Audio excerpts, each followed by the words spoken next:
let's go to Jeremiah in Seattle. Welcome to the Line of Fire. Thank you, and good afternoon, Dr. Brown. Good afternoon.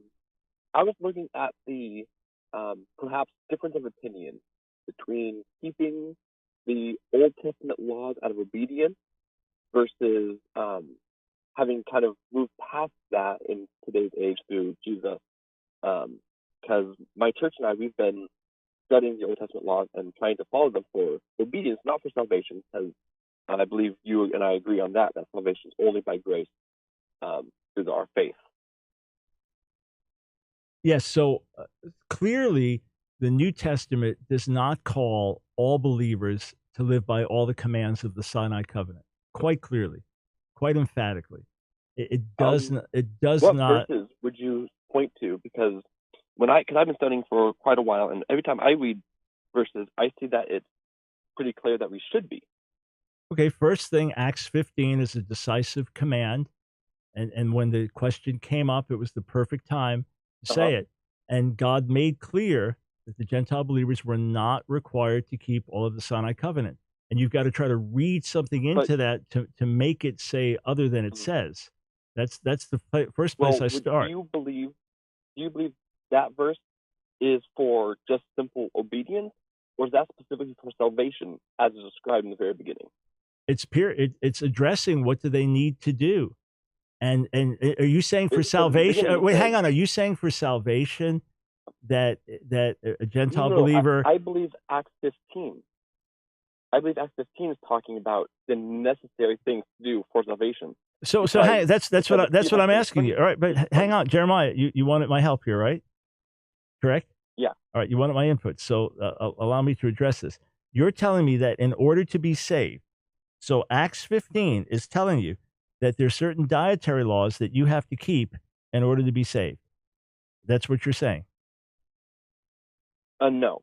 All right. Well, okay. So then Acts 15 is not just about salvation. No.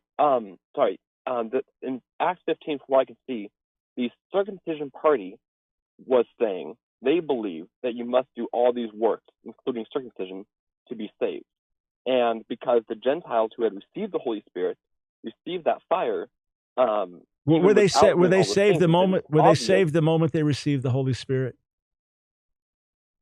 Yeah. Okay, so this is not what they need to do to be saved. This is saying all right. So this was never about being saved. This was about obedience. This was never about being saved. Everyone recognized they were already saved. Okay, it was about obedience. And he was saying, no, you do not. In the text, Michael, tell you what, Mike, I'll give you one more shot. I can't help you if you keep interrupting me as I'm trying to explain things. Okay. All right. Okay. So either if you want to make a point and you have an argument to raise, and send us a long email and lay it all out where you can make all your points. All right. But I'd love to help you here, but I can't if every time I try to answer, you cut in and interrupt. Just trying to be fair here. Okay. I'm sorry. All right. All good. So Acts 15 is not about salvation, all right? It is about obedience and what's minimally required, okay? The question is, do Gentiles have to become Jews and obey the law of Moses? And the answer is no. It is salvation and it is obedience, and the answer is no. So nowhere does the New Testament ever contradict that. Nowhere does the New Testament ever tell Gentile believers, you must eat this, not eat this, etc. It doesn't do that. It's number one. Number two, in Colossians, the 2nd chapter, Paul urges the believers there not to let anyone put them under pressure to keep a Sabbath or a new moon or feast, reminding them that these things are only the shadow, but the substance is found in the Messiah. So those are two places where I start. Romans 14 certainly ties into the discussion, as Rome had Jewish believers and Gentile believers about obeying certain days. And Paul is clearly giving liberty there. And then 1 Corinthians 7, he gives explicit instructions. If you're saved circumcised, don't become uncircumcised. If you're saved uncircumcised, don't become circumcised. So he's telling a Gentile, you don't have to become a Jew. So there's nowhere in the New Testament, then all the evidence of the early church fathers, that Gentile believers were all commanded to observe the Sinai covenant for obedience or any other reason. There's not a stitch of evidence in the New Testament. Everything in the New Testament is against that. Okay. I think there's a few things that you've mentioned in the scriptures, which I think kind of read into perhaps to force interpretation, where I might have seen it differently. Well, And one thing that might help is why is my view forcing something? I'm just reading straightforward in the text and what the vast majority well, of Greek for scholars and example, commentators would say. Why am I forcing something on it?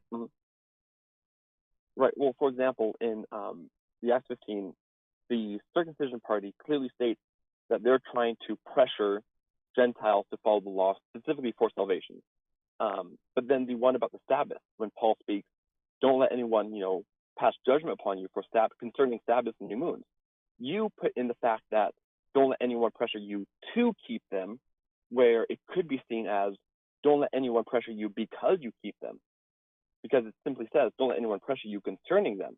Right, but the whole context, I'm not reading something in, the whole context is a warning about laws and regulations and things that have to do with this age.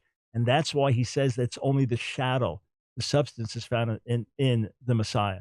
And Romans 14 as well. But hey, look, bottom line, and I've taken extra time, but I've addressed this endlessly.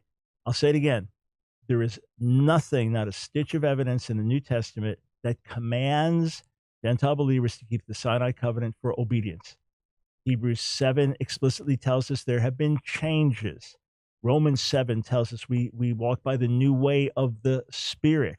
There is a new and better covenant. Things have changed in terms of a fulfillment because of the Messiah coming into the world. And many people get into bondage to this. The other thing is, nowhere among the church fathers do you have any hint that all the Gentile believers were living by the Sinai covenant. In fact, when Jewish believers continued to live as Jews, a lot of the Gentile believers didn't understand it because it was different than the way the others were living. Hey, Jeremiah, let's stay in the Word. If we come to different conclusions, we do.